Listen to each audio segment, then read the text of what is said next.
राधे राधे दोस्तों and welcome back to my channel Purnima Keshav blog. आज के इस वीडियो में हम संकष्टी चतुर्थी के बारे में बात करने वाले हैं, जो कि हिंदू धर्म में बहुत ही महत्वपूर्ण पर्व माना जाता है। ये 10 सितंबर 2025 को प्रारंभ हो रहा है और समाप्त हो रहा है 11 सितंबर 2025 सुबह 5:10 पर। इसमें चंद्रोदय का अति महत्व होता है, क्योंकि चंद्रोदय में ही इसमें चंद्रमा को अर्घ्य देके इस व्रत को पूरा माना जाता है। अगर आप व्रत रख सकते हैं तो व्रत रखें अवश्य, नहीं रख सकते हैं तो आप पूजा विधि गणेश जी की करके और चंद्रोदय में जल अर्घ्य कर सकते हैं। चंद्रोदय का समय है 8:31।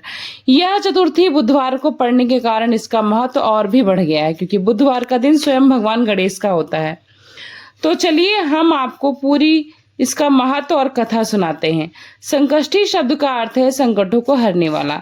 इस दिन व्रत अथवा पूजन रखने से गणेश जी की कृपा प्राप्त होती है। जीवन से सभी दुख बाधाएं और संकट दूर हो जाते हैं। यह व्रत विशेष रूप से उन लोगों के लिए फलदायी माना जाता है जो किसी भी प्रकार की परेशानी से गुजर रहे हों।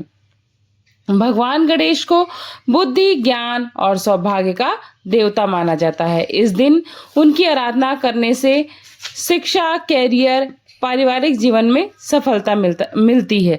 चूंकि यह चतुर्थी बुधवार के दिन पड़ रही है, जो स्वयं गणेश जी का दिन माना जाता है, इसलिए इसका महत्व बहुत अधिक बढ़ गया है। तो चलिए अब हम आपको गणेश जी की संकष्टी चतुर्थी की कथा सुनाते हैं, जो कि अत्यंत महत्वपूर्ण होती है। कथा सुनने से आपको व्रत का फल अवश्य मिलता है। पौराणिक कथाओं के अनुसार एक बार माता पार्वती ने स्नान के लिए जाने से पहले शरीर के उपटन से एक बालक की प्रतिमा बनाई और उसमें प्राण डाल दिए। उन्होंने उस बालक को द्वार पर पहरा देने के लिए आदेश दिया और कहा कि किसी को भी अंदर ना आने दे। जब भगवान शिव वहां आए तो बालक ने उन्हें अंदर आने से रोक दिया। बालक ने हठ किया।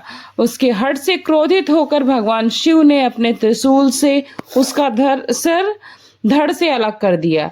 जब माता पार्वती बाहर आई और अपने पुत्र को मृत देखा तो बहुत दुखी हुई और क्रोधित भी हो गई। उनके क्रोध को शांत करने के लिए भगवान शिव ने अपने गणों को आदेश दिया कि वे उत्तर दिशा में जाएं और जो भी पहला जीवित प्राणी मिले और जिसकी माँ उसके तरफ पीठ कर कर सो रही हो, उसका सर ले आए। गणों को एक हाथी का बच्चा मिला, वो उसका सिर ले आए। भगवान शिव ने उस हाथी के बच्चे के सिर को बालक के धड़ से जोड़ा और जीवित कर दिया। तभी से बालक को हाथी के सिर के कारण गजानन कहा जाने लगा और भगवान शिव ने उसे यह वरदान दिया कि किसी भी शुभ कार्य से पहले सबसे प्रथम उन्हीं की पूजा की जाएगी। वो बालक आप सब समझ ही गए होंगे कौन है। ये बालक है हमारे गणपति भगवान।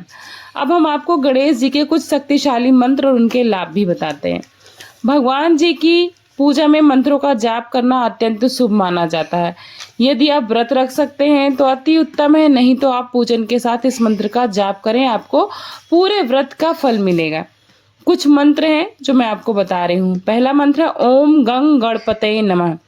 यह गणेश जी का सबसे सरल और शक्तिशाली मंत्र है। इस मंत्र का जाप करने से सभी प्रकार के विघ्न दूर होते हैं और कार्यों में सफलता मिलती है। दूसरा बहुत ही प्रमुख मंत्र है वक्रतुंड महाकाय सूर्यकोटि समप्रभ निर्विघ्नं कुरु मे देव सर्वकार्येषु सर्वदा। यह मंत्र किसी भी शुभ कार्य को शुरू करने से पहले जपा जाता है। इसका जाप करने से सभी बाधाएं दूर होती है और कार्य बिना रुकावट के, बिना विघ्न के पूरा हो जाता है। अब तीसरा मंत्र है ओम श्रीं ह्रीं क्लीं ग्लौं गं गणपतये वर वरद सर्वजनम में वशमानय स्वाहा। इस मंत्र को गणेश कुबेर मंत्र भी कहा जाता है। इसका जाप करने से धन, समृद्धि, सफलता और सौभाग्य की प्राप्ति होती है। अब मैं आपको अंतिम महत्वपूर्ण मंत्र बताती हूँ, जो है गणेश अथर्व शीस। यह पाठ है, यह स्त्रोत है। इसको मैं एक स्त्रोत कह सकते हैं, ये मंत्र नहीं, क्योंकि ये गणेश जी को समर्पित एक विशेष स्त्रोत है। इसका पाठ करने से जीवन में सभी प्रकार के दुख, रोग और परेशानी दूर होती है और व्यक्ति को ज्ञान, धन और साथ में मोक्ष की प्राप्ति होती है। इसलिए यह बहुत ही महत्वपूर्ण माना जाता है। अब गणेश जी के स्वरूप का महत्व मैं बताती हूँ। गणेश जी के स्वरूप का कई बार उपहास किया गया, जैसे चंद्रमा के द्वारा या अन्य देवताओं के द्वारा, और उन पर बहुत सारे संकट आए हैं। जैसे कि चंद्रमा पर जो ग्रह आया था, ये सारी चीज़ें आप सभी को पता होंगी। अब मैं उनके रूप का आपको महत्व बताती हूँ।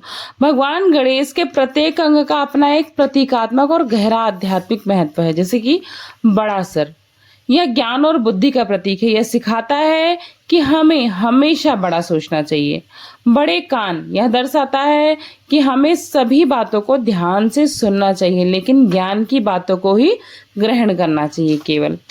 छोटी आंखें एकाग्रता और सूक्ष्म दृष्टि का प्रतीक मानी जाती है। लंबी सूंड लचीलेपन और दक्षता का प्रतीक है। यह सिखाता है कि हमें किसी भी प्रकार की परिस्थिति में ढलने के लिए तैयार रहना चाहिए।